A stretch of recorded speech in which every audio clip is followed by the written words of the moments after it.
महात्मा गांधी कहा करते थे कि मेरे स्वराज की कल्पना का आधार ग्राम स्वराज ही है। इसलिए ग्राम पंचायतें हमारे लोकतंत्र की एकजुट शक्ति का केंद्र है। हमारी लोकतांत्रिक एकजुटता का यही सबसे बड़ा ताकतवर केंद्र है। और हमारे यहां तो शास्त्रों में कहा गया है, संगमूलम महाबलम, अर्थात बड़ी से बड़ी शक्ति का केंद्र संगठन या एकजुटता में ही होता है। और इसलिए आज की परिस्थिति में देश को आगे ले जाने की शुरुआत, देश को आत्मनिर्भर बनाने की शुरुआत गांव की सामूहिक शक्ति से ही होगी।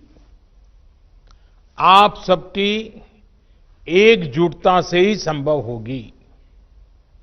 इन प्रयासों के बीच हमें ये याद रखना है कि किसी एक की भी लापरवाही, एक की भी लापरवाही पूरे गांव को खतरे में डाल सकती है। इसलिए ढील की जरा भी गुंजाइश नहीं है। गांव में सैनिटाइजेशन अभियान हो, शहरों से आने वाले लोगों के लिए इतने कम समय में क्वारंटाइन सेंटर बनाने का काम हो, हर एक व्यक्ति के खान पान और जरूरत की चिंता हो, या फिर आम लोगों को जागरूक करने का काम हो, ये काम हमें निरंतर बिना रुके, बिना थके करते ही रहना है। और जैसे इकबाल जी ने अभी बताया, जम्मू कश्मीर के अपने साथी ने, रिस्पेक्ट भी करो और सस्पेक्ट भी करो। मैं समझता हूं गांव में बुजुर्ग, दिव्यांग या फिर बीमार लोगों की सबसे पहली पहुंच, उसको कुछ भी कठिनाई होगी तो पहले आपके पास आएगा। इसलिए सबसे पहला समाधान भी गांव के पंच और गांव के प्रधान के पास ही होना चाहिए। हमें ये ध्यान रखना है कि शारीरिक दूरी, 2 गज की दूरी, ये मंत्र भूलना नहीं है। गांव गांव, घर घर, गली गली, 2 गज की दूरी, ये शारीरिक दूरी, साथ साथ मुंह को फेस कवर, जरूरी नहीं एक बड़े महंगे वो हो, ऐसा गमछा भी चल जाता है, लेकिन ये लगातार होना चाहिए। या मास्क से ढकना, हाथों की बार बार सफाई की बात हो। आने वाले दिनों में भी हमारे लिए इस बीमारी से बचने का यही बड़ा रास्ता है, यही एक दवाई है।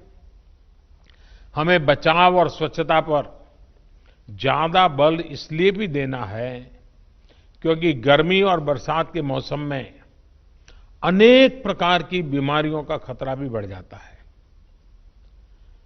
और हमारे बारिश के दिन आने की शुरुआत होने वाली है। इस बार कोरोना बीमारी ने इस खतरे के लिए और अधिक चिंता का कारण बना दिया है। इसलिए हमें बहुत सतर्क रहते हुए अपने गांव को बचाना है। साथियों, हमारा अतीत का अनुभव बताता है कि बीमारियां और उनके इलाज के बारे में गलत जानकारियों की वजह से हमें बीमारियों को रोकने में काफी दिक्कत आती है, काफी समय चला जाता है। इस बार हमें ऐसा नहीं होने देना है। हमें हर प्रकार की गलतफहमी से लोगों को बाहर निकालना है। हर परिवार तक सही जानकारी, चाहे वो बचाव को लेकर हो या फिर इसके इलाज के लिए ये ये जानकारी पहुंचानी चाहिए। इसके लिए आप छोटी-छोटी टोलियां बनाकर, और मैंने सुना कई सरपंचों ने कहा कि उन्होंने गांव में छोटे टोलियां बना दी, अलग-अलग काम के लिए लोगों को संगठित कर दिया है। टोलियां बनाकर जागरूकता के अभियान को तेज कर सकते हैं। आशा है, एएनएम है, आंगनवाड़ी कार्यकर्ता के साथ हमारे यहाँ सेल्फ हेल्प ग्रुप हैं, उसकी बहनें हैं, युवा मंडल है, पूर्व सैनिक हैं, दूसरे संगठनों से भी कई लोग आए हैं, धार्मिक, सामाजिक, सांस्कृतिक ये संगठन भी हैं। हर किसी की मदद लेनी चाहिए, हर किसी को जोड़ना चाहिए।